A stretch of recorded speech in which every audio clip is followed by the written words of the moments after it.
This is Exchange of Professions, a zero mastery walkthrough for the Isle of Scale here.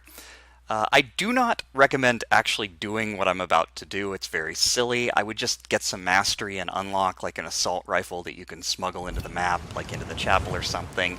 This is going to be quite dumb. But it does technically work, and you can actually complete this contract with the default loadout.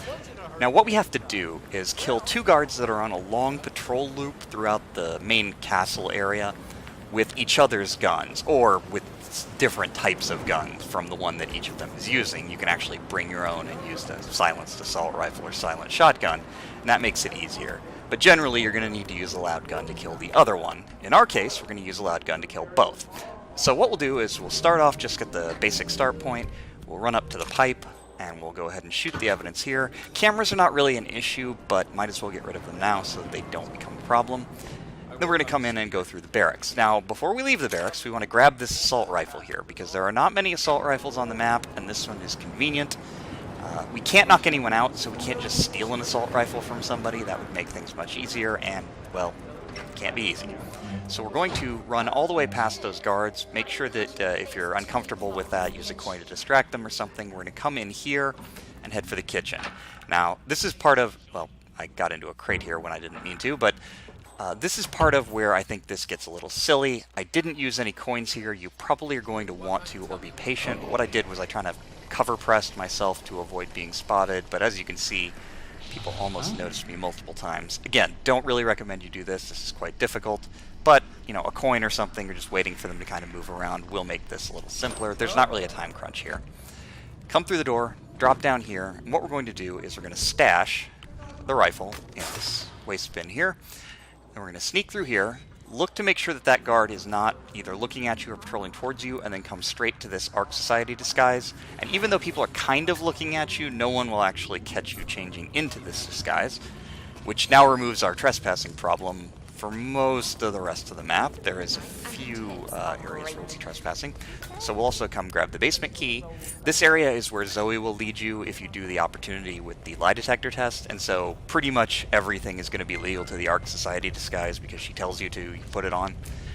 When we come up here, we're going to open both these doors just so that they remain unlocked, but what we're actually going to do is head through this secret passage. Press this button, and this will open a secret door into the archival room.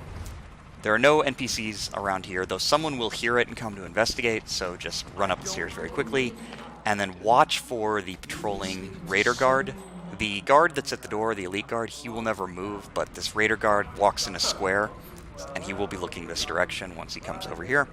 So if you happen to just reach this place at that time, just wait, run over here, and on the top of these crates is a briefcase. So we couldn't smuggle one in, and that makes it very difficult to carry weapons around without a guard disguise, which we don't seem to have access to. So what we'll do instead is actually use a briefcase. Now again, if you have your own briefcase, this will save you a step. You can just grab the assault rifle, put it in a briefcase, and then just keep sneaking your way through.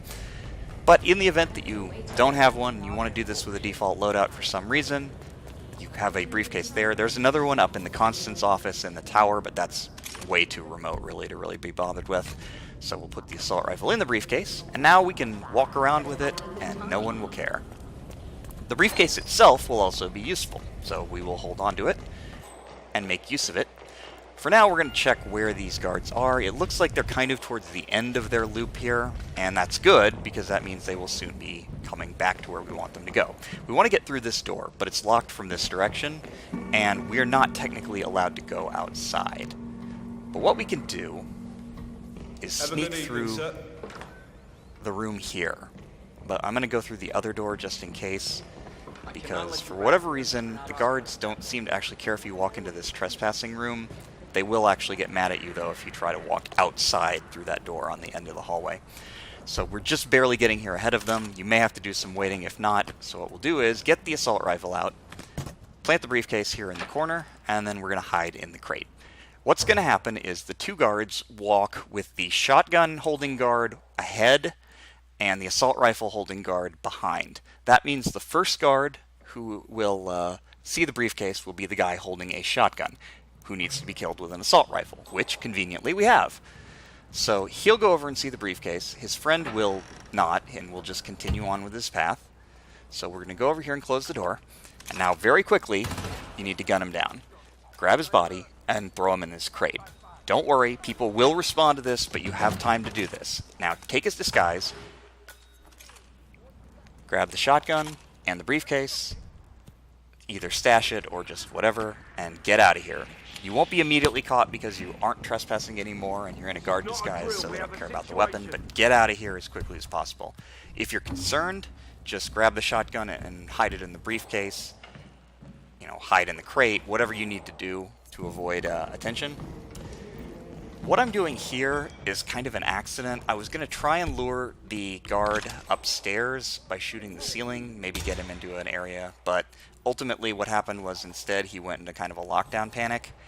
And this actually will end up working in our favor, so if you want to do this, you can. Otherwise, you can just wait, and he will eventually walk all the way around his route and come back to the same spot. Again, I didn't say this would be fast, but due to something that happens as a result of this, there will be a weird AI quirk that I've noticed and I wanted to talk about here just for fun. There are patrolling pairs of guards on some maps. I know there's at least another pair in the Mumbai construction yard area, where if you knock out or kill one of the two guards in the pair, and then disrupt the route of the other, like with a distraction or something like that, what will happen is the other guard will reset his patrol route. And it's very strange. What this guard is actually doing now that he has calmed down from the panic is he's realized that his companion is no longer present or alive or whatever. He's just magically able to know this telepathically for some reason. And what he will do is he will take a direct path back to the start of his patrol, wherever he begins the patrol at the start of the level.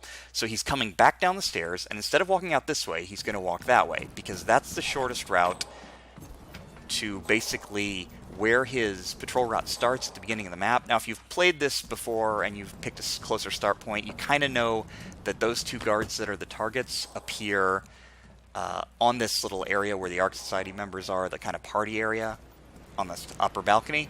So he's actually walking all the way out in order to walk out there, stop, and then immediately turn the other way so that he can start walking his route again.